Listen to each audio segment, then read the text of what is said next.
breaking news, lumakas na ang Typhoon Bobby at posibleng maging super typhoon sa susunod na araw. Maaaring pumasok sa ating Philippine Area of Responsibility bilang isang bagyong Inday at posibleng maging pinakamalakas na bagyong papasok sa ating bansa ngayong taon. Magandang araw mga kababayan, ito ang PNN Panahon News Network, ang inyong daily weather news authority ng bansa. Ngayong araw ng Biyernes, July 3, 2026, isang napakalakas na bagyo ay mahigpit na binabantayan ngayon sa Western Pacific. Ang Typhoon Bobby o 09W ay patuloy nang lumalakas sa labas ng Philippine Area of Responsibility o PAR.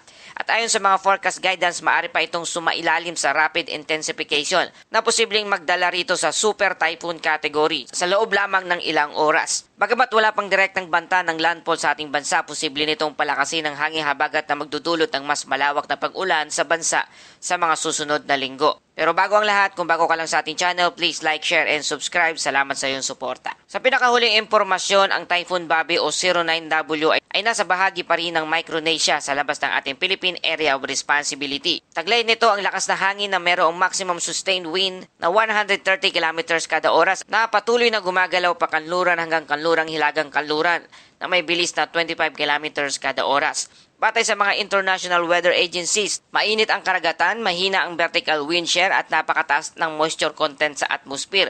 Ito ang dahilan kung bakit nagsimula na ang tinatawag nating rapid intensification o mabilis na paglakas ng isang tropical cyclone. Ano ang rapid intensification? Ang rapid intensification ay nangyayari kapag ang lakas ng isang bagyo ay mabilis na tumaas sa loob lamang ng maikling panahon. Kapag nagpatuloy ang kasalukuyang kondisyon, posible itong umabot sa Category 4. At ayon sa ilang forecast guidance, maaari pa itong maging Category 5 or Super Typhoon bago marating ang Guam at Northern Mariana Islands kabilang ang Rota, Tenian at Saipan bandang linggo hanggang sa Lunes. Ito ang kasalukuyang forecast ng ilang international model. Para naman sa rainfall outlook, sa ngayon, wala pang direktang rainfall warning ng ang pag-asa kaugnay sa Typhoon Bobby sa Pilipinas dahil nananatili pa itong malayo sa ating bansa. Gayunpaman, kung magpapatuloy ang kasalukuyang forecast track, inaasahang magsisimula itong palakasin ng hangin habagat pagsapit ng kalagitnaan ng susunod na linggo at posibleng makaranas ng mas madalas na pag-ulan ang kanlurang Luzon, Metro Manila, Central Luzon, Calabarzon at Mimaropa at maging ang ilang bahagi ng Visayas. Mahalagang tandaan na ito ay forecast pa lamang at maaari pang magbago depende sa pagiging galaw ng bagyo. Sa kasalukuyan, wala pang tropical cyclone wind signal na nakataas sa ating bansa kaugnay sa Typhoon Bobby.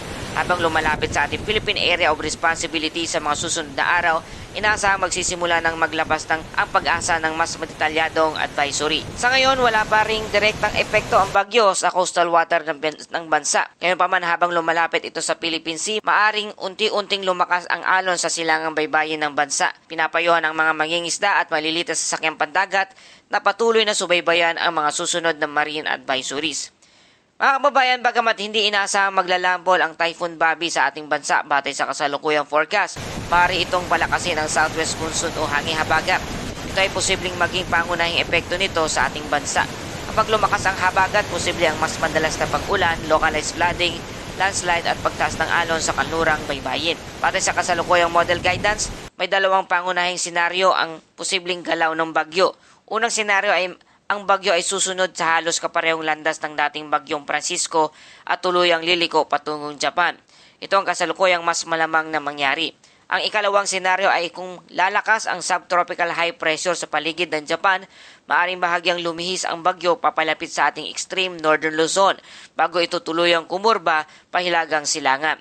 Sa ngayon, wala pang indikasyon ng direktang landfall sa ating bansa, ngunit sapat na ang paglapit nito upang palakasin ang habagat at magdulot ng mas malawak na pag-ulan. Mahalagang tandaan na ang bahaging ito ay analysis batay sa forecast guidance at hindi pa opisyal na forecast ng pag-asa. Sa loob ng 24 oras, inasa magpapatuloy ang paglakas ng Typhoon Bobby at habang kumikilos pa kanlurang hilagang kanluran, may posibilidad na magpatuloy sa kasalukuyang trend at posibleng maging mas malakas pang typhoon at posibleng pumasok sa pag-asa monitoring domain. Maaaring magsimula ng maglabas ng pag-asa ng Tropical Cyclone Advisory sa mga susunod na araw. Posibleng makapasok sa Philippine Area of Responsibility ngayong darating na Martes o kaya Miyerkules at papangalanan itong Bagyong Inday ang ikasyam na bagyo ngayong taon at ikalawang bagyo naman para sa buwan ng Hulyo.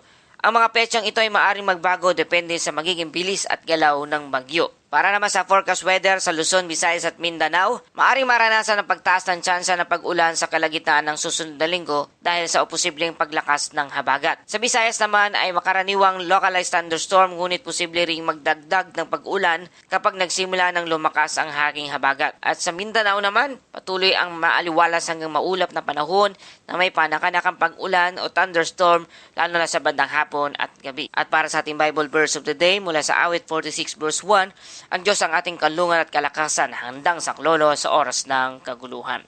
Mga kababayan, kapag dumarating ang mga bagyo at pagsubok, natural na makaramdam tayo ng pag-aalala. Ngunit ipinapaalala ng Awit 46 verse 1 na ang Diyos ang ating matibay na kalungan at lakas. Sa Kanya tayo maaring lumapit para sa kapayapaan at pag-asa. Habang naghahanda tayo sa anumang maaring mangyari, huwag din nating kalimutang magtiwala sa Kanyang pag-iingat at patnubay. At yan po ating lagay ng panahon sa araw na ito. Ito ang PNN Panahon News Network, ang inyong Daily Weather News Authority ng bansa. Salamat sa inyong panonood. Huwag kalimutang mag-like, mag-share at mag-subscribe at pindutin na rin ang notification bell upang lagi kayong nauna sa pinakabagong weather updates.